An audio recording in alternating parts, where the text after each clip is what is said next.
Hello and welcome to this edition of the Vulcan Sportswire. I'm Gary Smith, joined as always from his office high above Hamer Hall, Matt Kiefer, Sports Information Director. Matt, another week has gone by and another busy weekend of Vulcan Athletics, so let's get right into it. And we're going to start chronologically with baseball. Both baseball and softball had a date with Destiny, and Destiny being Slippery Rock this past weekend. But we're going to start, like I said, baseball played Friday. We're going to start with baseball and two exciting games at Wild Things Park on Friday.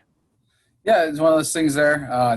Slippery Rock came in, everybody knew going in, a team that could really score, and this weekend proved that they are a legit offensive firepower up and down the lineup. But game one, Cal had the lead late going into the seventh, but Slippery Rock ended up getting 4 runs in the top of the seventh inning there, took the lead, ended up prevailing there 7-4 in game one. But then game two, it's one of those things, sort of works itself out there. Slippery Rock took the lead again in the top of the seventh. Dramatics there. But right fielder Patrick Brogan had a 2-run walk-off double. Is what we're calling it. It's hard to say, but we gave him a 2-run walk-off double in the seventh inning there to give the Vulcans the win. A game that the Vulcans, they were down 1-0 until the sixth inning. Got 3 runs. Like, okay, we like our chances, but Slippery Rock's lineup is just so good and so deep. It's one of those things going in that you're probably going to have to score 6-7 runs every game against Slippery Rock. Very much similar to Seton Hill and Millersville. Those kind of offenses year in and year out that 4 or 5 runs may not be enough. You hope it is, but luckily they were get that hit late in the game by Brogan there to get them in, get the win, get the split. Because definitely looking at Saturday, they needed that split. Glad they got it on Friday. And before looking ahead to Saturday, let's take a look back at the highlights from a windy Wild Things Park in Washington for the home half of the 4-game series between California and Slippery Rock. Truly, and Miller swung to that one and he needed to run the second. He's able to get there safe. That one popped out just over the second baseman, and it will drop in, and that will score a run for the Vulcans. That one's hit high out the deep. Tracking back towards the wall. Will it be all the way? Will it? And the center fielder. No, he did not catch it. He dropped it right at the end as Conti rounds the third. Will he get there in time? Yes, he will, and another run will score. So a triple there for Conti. And yes, it was. Strike them out. It's a great strikeout there from Riggle. That one's hit out to McCaskey once again. He's able to get the out at third. That one once again hit out to left field. And that one will drive in 1 run, drive in 2 runs. And the Rock, just like that, tie the game up 2-2 here. That one hit high out the backfield as that's Miller tracking back towards the wall. Will it be gone? And yes, it will. That will be gone as Miller hits a home run. It didn't look like it at first. And you saw the reaction from Miller as he got up to second base, and that will be his first home run of the season. That one's hit right out to Riggle for the second out. That one hit over to McCaskey. Franken hits that one high out the right field. Will it be enough? Will it be enough? And a great, no, he dropped it. And that will deliver the run home from, and Coach Conti will get down. And he will be safe, I believe. Yes, he will. So this will hit that one. And once again, they're able to get the out there. That one's hit down in the shortstop, able to score 1. And just like that, the Rock will take the lead 5-4 here.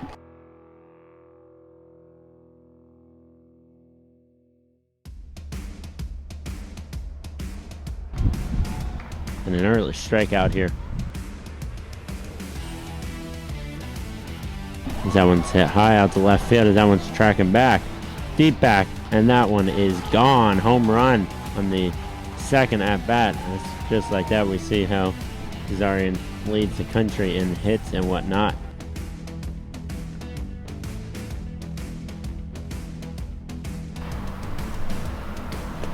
And Truman swings through that one, and great battle back from Broski. For a second, that one's hit to McCaskey. Is he able to get it over? Yes, he is. Conti finds the opening in between the third baseman and shortstop and able to get on the board for the Vulcans. So it's the first hit of the day for the Vulcans. Will he be able to get there in time?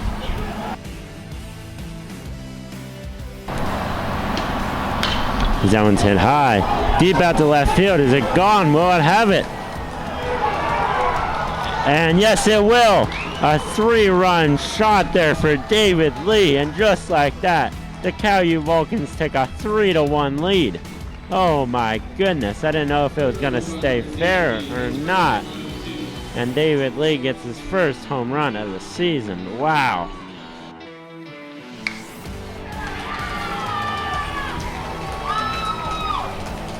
And just like that, the game is now tied at 3-3.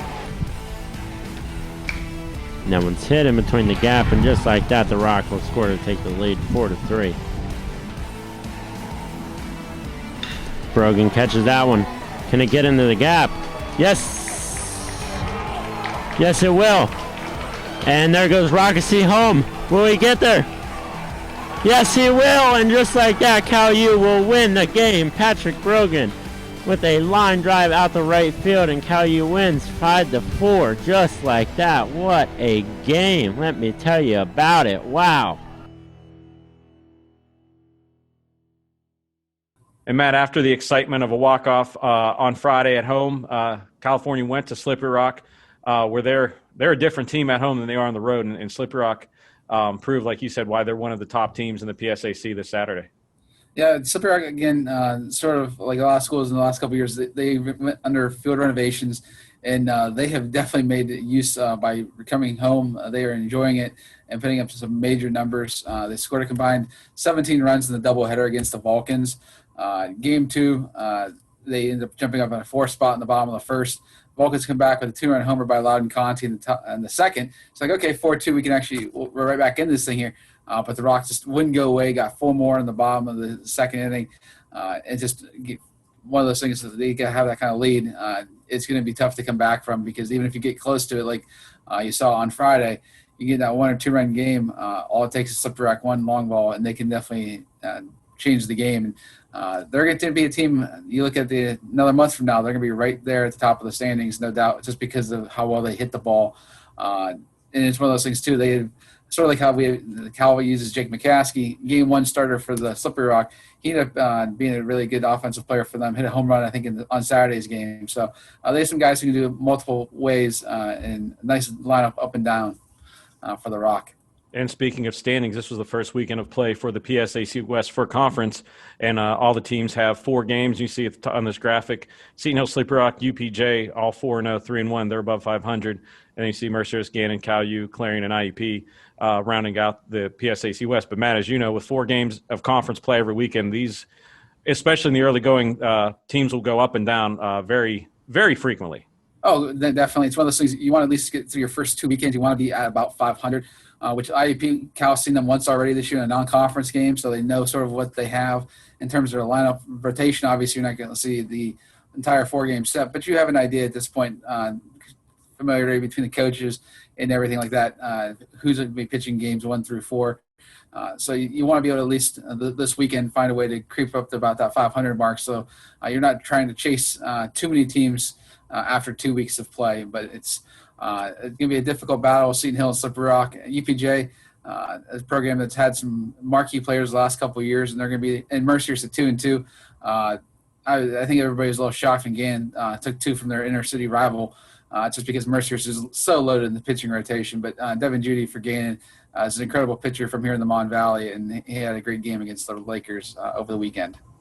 And that wraps up baseball for this past weekend, but we're far from done with Vulcan Athletics. The softball team in action once again against Slippery Rock in the 2 home, 2 away series. California played the first 2 games at home on Saturday and had to work a little extra innings for a walk-off win against the Rock of Slippery Rock in game 1. Yeah, and one of those things, they were down going to the 7th inning, found a way to tie it, get the extra innings, and then were able to keep the Rock off the scoreboard. And then in the bottom of the 8th, Alexa Pastor had a walk-off single there, her 3rd hit of the game, her first career 3-hit game. game and got a couple RBIs in that one. Had a couple RBIs earlier in the week too. So nice seeing a senior deliver in a situation like that. They give the Vulcans that game one victory against the Rock, and they had got a little bit of a win streak they were going on there. So it was nice to see that momentum carry over for game one. And then after game one, game two, California, like you said, kept that momentum going in a game that at the beginning of the game looked like it was a beautiful spring day. And then I got a little worried looking over my shoulder, the rain coming in. But the game got in, and California earned the sweep at home against Slippery Rock. Yeah, Cal got 4 runs early, got his second inning, had a home run, I believe, 2 triples in the inning. So really were tagging the ball pretty well. Slippery Rock made a pitching change. And from then on out, held the Vulcans scoreless, and Slippery Rock made it close, 4-2, and had the game-tying run on first base in the 7th inning, but Cal was still able to finish off the victory, the complete sweep of the Rock. Now let's take a look back at the action from Saturday from Lilly Field in the doubleheader between California and Slippery Rock.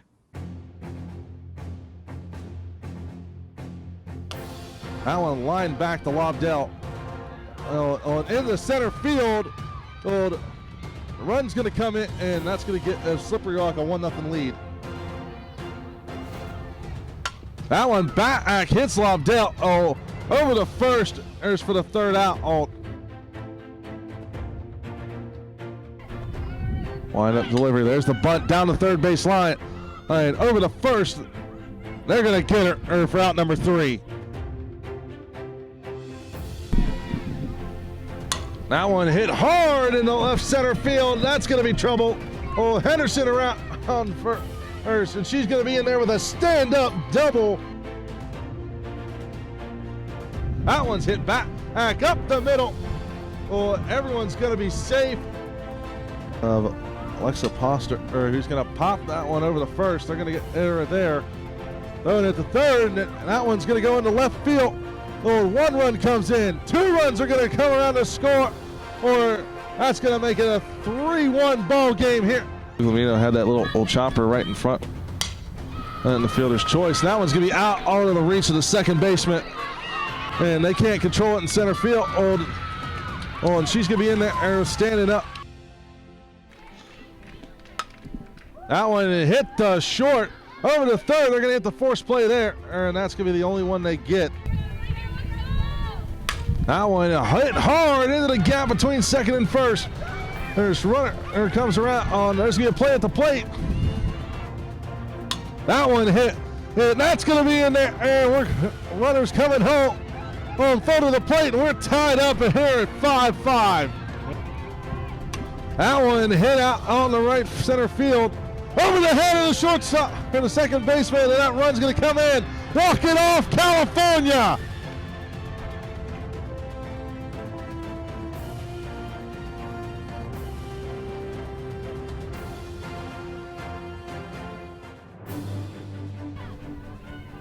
See if she can get her third one right here. That one hit out the left field, and that's going to be past the left fielder. That's going to be trickled to the wall. Runner's going to come in. Jaquay will score. That one's hit hard. That could be trouble. And the touch of all. Brittany Wilson, home run for Cal U.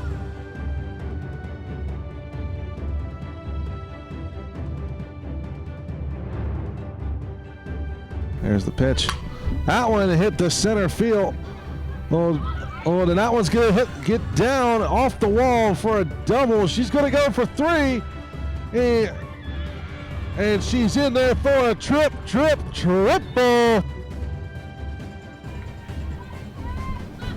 That one's going to be hit to right field. Could be trouble. That one's going to get down and roll all the way to the wall. Run will come in. She's going to third. That one's hitting the center field. That's going to be trouble. That one's going to go to the wall. Here comes a runner around on third. And they will score. First pitch, it's swinging and diving play from her knees. Got her!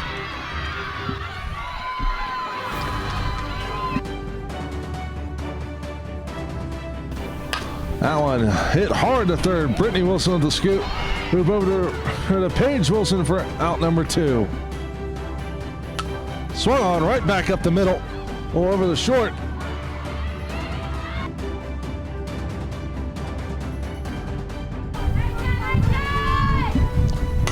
Guglielmino right back to the pitcher. They're bearing on that one over the first. Got her.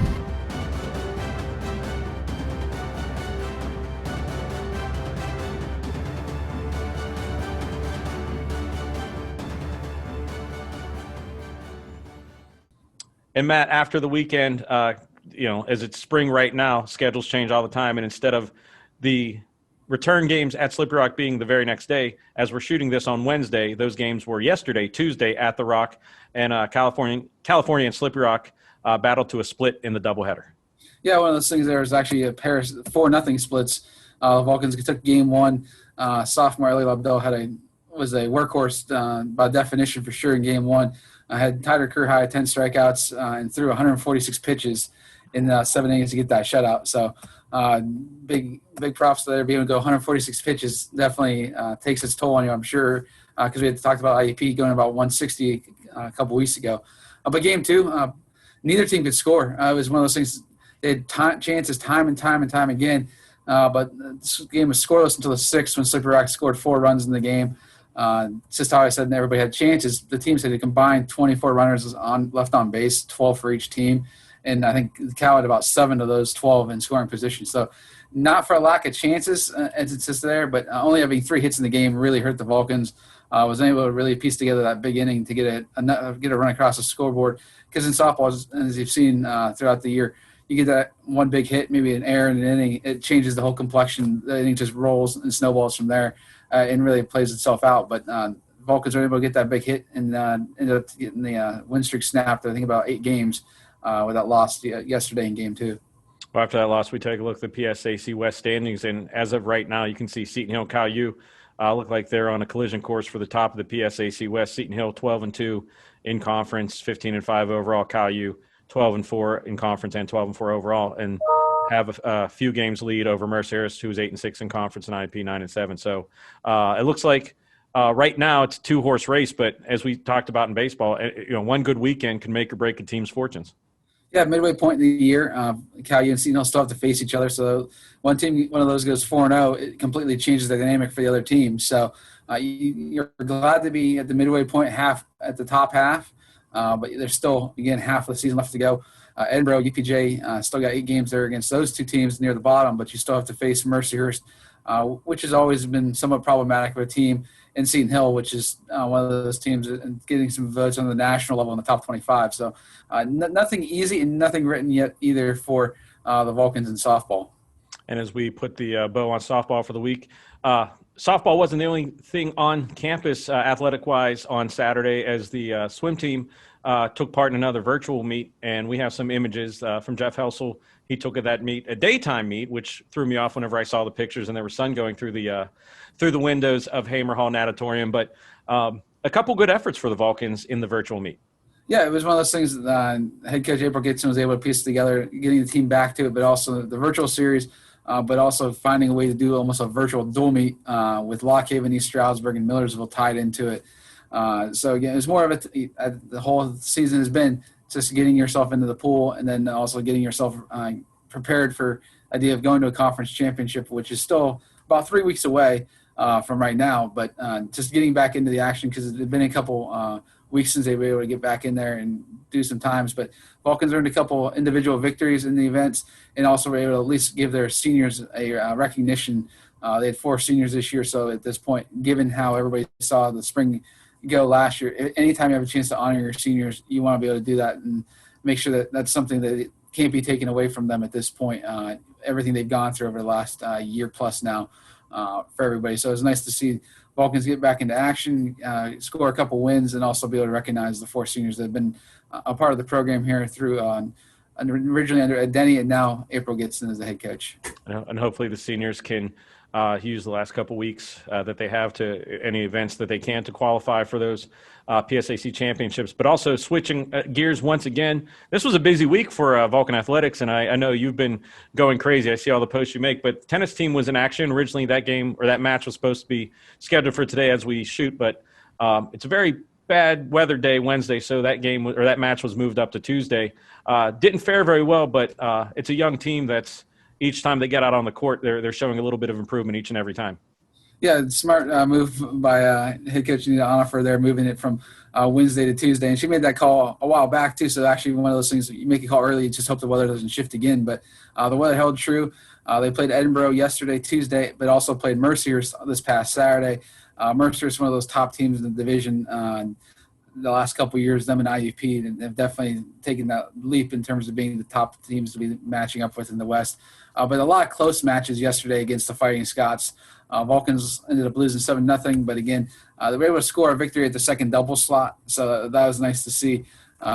Senior Charlie Gallagher getting a victory there with Fallon, a second doubles to get the Vulcans on the board at least to get a victory there, build some confidence. Again, have a couple more matches coming up, one here this weekend with Clarion possibly, weather permitting, of course. That'd be another one that should be a good matchup for the Vulcans competition-wise, and see how everything goes from there. And that takes care of tennis. But we're not done yet for this past weekend's wrap-up. Earlier this week, as like I said, we're shooting this on Wednesday, the golf teams drove the interesting route from 79 to 19 to whatever the road is into Charleston for tournament in Charleston Monday and Tuesday, and some pretty good efforts for the Vulcan golf team. Yeah, it's their first time out this season. So, again, you never really know what you're going to get. You're hoping to do your best effort, but at the same point, just trying to get on the links. I know something you know all too very well in terms of the idea. If it's been a while, you want to see how far, see how the game looks. It's one thing to hit it in a simulator, hit it in a range, hit it on a course, just in practice. But Rachel Wilson was the top scorer for the women's side, finished top 10. Shot 78 for a 156 and had 3 birdies in the back nines in a round. So that was nice to see there for her. It was actually her birthday over the weekend too, talking to the coaches. So I'm sure for her being able to score a top 10 and getting back on the course was something for her, since she's one of the few returners on both sides, men's and women's teams, to be able to do there. So scoring has been a bit of an issue in terms of the event. So I can't really gauge where the team actually sits looking at the standings yet. So hopefully, again, that gets figured out in the next couple of days. But the men's team, again, all basically new players. Very few guys had previous experience outside of some stuff here and there locally at the college level. So good for them to get on the course and prepare for what's coming up. And but one of those things, to get on the course, see what happens, and seeing a lot of teams not only in the PSAC were there, but also the MEC. So seeing regional competition, seeing where you stack up for these younger players, because, again, these are the faces they see for the next 3 or 4 years of their careers.